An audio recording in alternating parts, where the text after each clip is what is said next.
ये है बनाना। ये रोज़ सोता तो 11 से 12 घंटे के लिए है, लेकिन उसके बाद भी हमेशा थका थका महसूस करता है। बेड पे लेटता 10 बजे है रात को, लेकिन आँख कहीं 12 बजे आके लगती है। कभी कभार तो बिना किसी वजह आधी रात में आँख भी खुल जाती है। क्यों? क्योंकि बनाना ये 5 कॉमन मिस्टेक्स करता था, जो शायद आप भी करते हो। नंबर 1, बनाना की कोई फिक्स स्लीप साइकिल नहीं थी। कभी 9 बजे सोता था तो कभी 11 बजे, कभी 10 बजे तो कभी 12 बजे, कभी 6 बजे उठता था तो कभी 10 बजे, कभी 7 बजे उठता था तो कभी 11 बजे। इस वजह से उसकी बॉडी को उसको पता ही नहीं था कि उसकी फिक्स स्लीप साइकिल क्या है। तो वो कभी भी रात में उठ जाता था, उसकी आँख खुल जाती थी, ढंग से सो नहीं पाता था। नंबर 2, उसके डिनर का कोई फिक्स टाइम नहीं था। अगर वो 11 बजे सो रहा है तो 10:30 बजे भी खाना खा लेता था, पौने 11 बजे भी खाना खा लेता था। नंबर 3, सोने से जस्ट पहले स्क्रोलिंग करता था, फ़ोन देखता था, ब्लू लाइट को कंज्यूम करता था। और नंबर 4, सोने से जस्ट पहले कभी कभी स्टडी कर लेता था, कभी कोई वर्कआउट करने लग जाता था। रात को रील देख रहा है, मोटिवेशन आया, पुशअप मारने लग गया। नंबर 5, सबसे इंपॉर्टेंट पॉइंट, मेरे चैनल को सब्सक्राइब नहीं करता। अब बात करते हैं कि सबको ठीक कैसे करें। सबसे पहले तो अपना स्लीपिंग शेड्यूल फिक्स करो। अगर रात को 10 बजे सो रहे हो तो ट्राई करो रोज़ 10 बजे सो। सुबह 6 बजे उठ रहे हो तो ट्राई करो रोज़ 6 बजे उठो।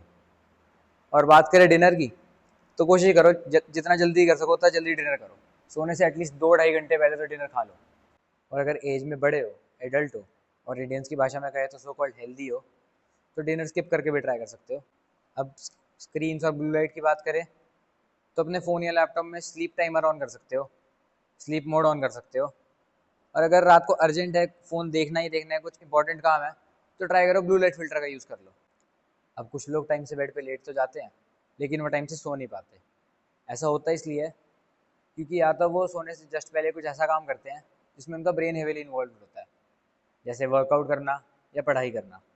और या उनको ओवर थिंकिंग करते रहते हैं, वो उनको ब्रेन फॉग होती है। अब पहले केस में बेस्ट ऑप्शन है या तो डिनर के बाद वॉक पे जा सकते हो, या कोई बुक रीड कर सकते हो।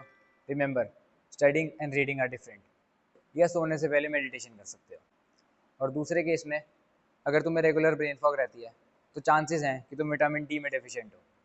So make sure that you get enough sunlight through out the day. एक थर्ड और काफ़ी रेयर केस है, उसमें होता है ऐसा है कि आपकी बॉडी पूरे दिन में कुछ ऐसा काम ही नहीं करती कि वो नींद मांगे। एक एग्जाम्पल के थ्रू समझाता हूँ। मैं क्रिकेट अकेडमी जाता था, वहाँ पे शाम को फिटनेस होती थी। तो फिटनेस करके वापस जब मैं घर आता था, तो खाना खाते मेरी बॉडी अपने आप थोड़ी देर में नींद मांगने लग जाती थी। अपने आप मेरे को थका थका फील होता था और मैं जल्दी सो जाता था। लेकिन जब मैंने अकेडमी ड्रॉप करी, तो उसके बाद मेरे को रात को सोने में थोड़ी तकलीफ आने लगी। मैं काफ़ी देर तक बेड पे लेटा रहता था, मेरे को नींद नहीं आती थी। पर जब मैंने दोबारा वर्कआउट, फिटनेस, रनिंग वगैरह स्टार्ट करी, तो अब मेरे को दोबारा जल्दी नींद आ जाती है, बॉडी अपने आप नींद मांगती है। नींद ना आने का एक और रीज़न हो सकता है, ये काफ़ी कम लोगों को पता होता है, जो कि आपका रूम टेम्परेचर। आपका रूम का टेम्परेचर काफ़ी कम रहना चाहिए, ठंडा रहना चाहिए, जिससे आपको नींद अच्छी आती है। ये वाला पॉइंट वीडियो से रिलेटेड नहीं है, जस्ट एक एडवाइस है कि सोने से पहले अपना नेक्स्ट डे प्लान करो। अगेन, इससे आपकी स्लीप क्वालिटी इंप्रूव नहीं होगी, जैसे कैजुअल एडवाइस है।